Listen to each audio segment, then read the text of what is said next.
Today is Nigel Day, and tomorrow. All of the jobs on this car I'm reasonably comfortable with doing, except for possibly one, and the parts have just arrived for that. So, changing the cam belts on Nigel. One of the few jobs I'm doing on this car that is actually important. And unfortunately it started going a bit drizzly. I don't really want to be getting wet, but I can't really bring the car in here. I'd have to tidy up and make space etc. to do that.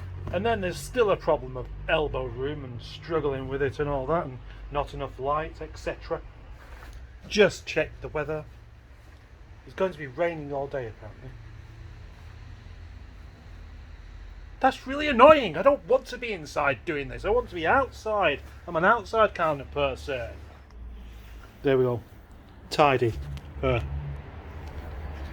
Enough room for the car anyway. I'd like a really tidy workshop, but it's just never realistically going to happen. Wrong key.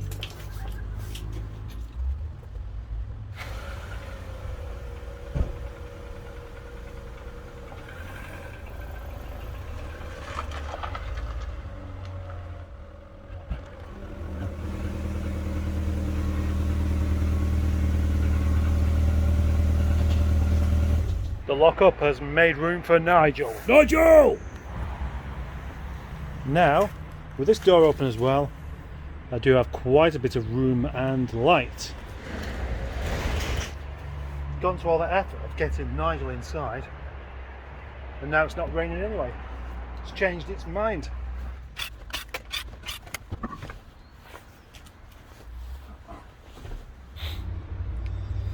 What I need to do under here first is to remove the power steering belt and the alternator belt. And the alternator belt is going to be a bit of a tricky one, I think. Last year, when I got this car back, and I got it back because it had broken down basically. Yeah, the flat battery. Alternator had failed. Somebody had fit another alternator just before that, but not only did they fit one that wasn't working anyway, but they rounded off the tensioner. So when I come to fit a new alternator on it, I had to get all the engine mounts and everything off of it just to do it. It was a longer job than expected. That does mean, of course, that I am still faced with the same problem now, which is there, that little bolt there that you can see is actually rounded off. First of all, the power steering belt. Ugh.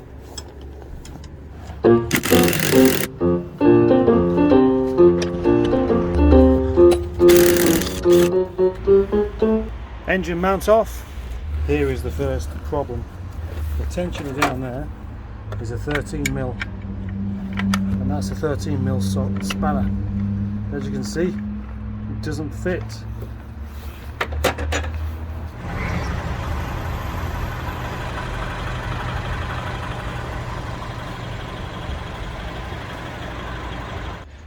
Nice chap's turned up to buy a wheel for this, and he hasn't cleaned it, which is totally against the rules.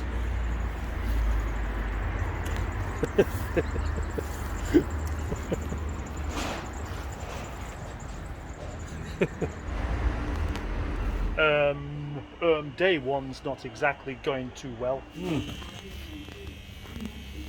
I've had to take the tensioner out for the auxiliary belt, which is there, which involved taking the engine mounts off as well because of that rounded head. But it's off now, just got to go and find another one. It's off, and it wasn't easy to get off either. Doing all sorts of acrobatics to get that thing off. Just trying to drown out the sound of the radio next door. Commercial radio, too loud, very frustrating, annoying. Nobody's even listening to it. Hoping for a more positive day than this. So far, as you can see, the cam lock's in place and all the other bits. Still trying to talk loud, so that's all you can hear. And then under here, the bottom pulley is off. But the trouble is the power steering pulley thingy I can't get it undone, and I really need to do. Hello, still here. Light on. Light on. Now removing cam belt that needs replacing. And there's the water pump and the tensioner as well to do. Inside there is my new cam belt and then my new tensioner. Please excuse the volume of my voice. I'm trying not to have the radio heard. There's my new tensioner pulley and there's the old one. And the old one is perfectly fine. It was probably not in any danger whatsoever of going wrong. Well, there's a surprise. Still too loud. That's the belt and the tensioner all on. Very easy job. Bottom pulley back on. Again, I had to take it off because I forgot the cover. So I took it off, put the cover on, put it back on. Gone and given myself a little problem now.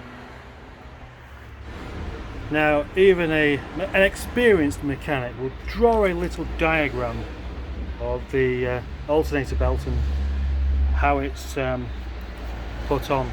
And I've taken off the tensioner as well, and now none of it makes any sense. So I'm going to have to go check in another car. Okay, yep, I put the tensioner on incorrectly. Lots of lovely beady action. Beady paintwork, beady paintwork. What?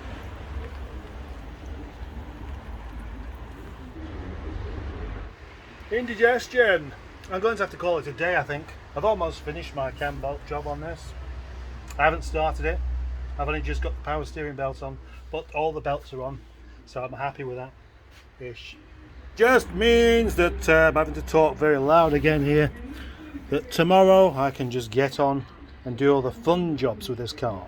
Earlier on in the day. Now, as you can see, it's suddenly gone rather foggy down here. But my first job today is to take the carpets out of Project Adam. Oh, right, okay.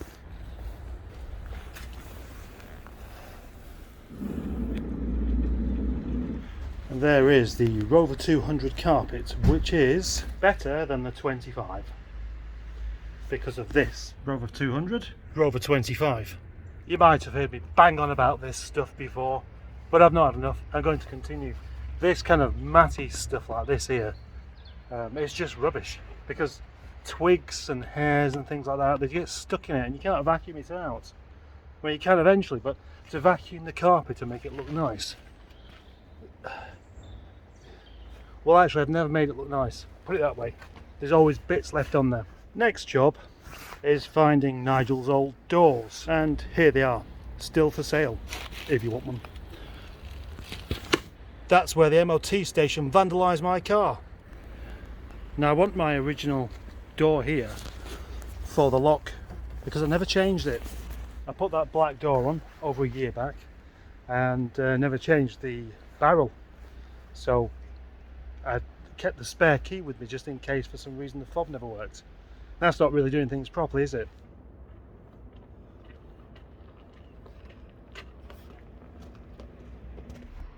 That's warmed me up doing that, just carrying that door up. They're quite heavy, these, you know.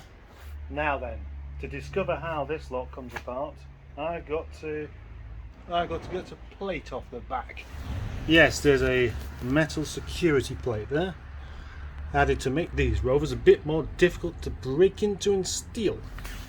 Personally, I'd have preferred them not to do this because it means that there's lots of things that have got to come off just to change the barrel, and most thieves would just smash a window anyway. Right, well, that was a surprise. That was remarkably easy to do, actually.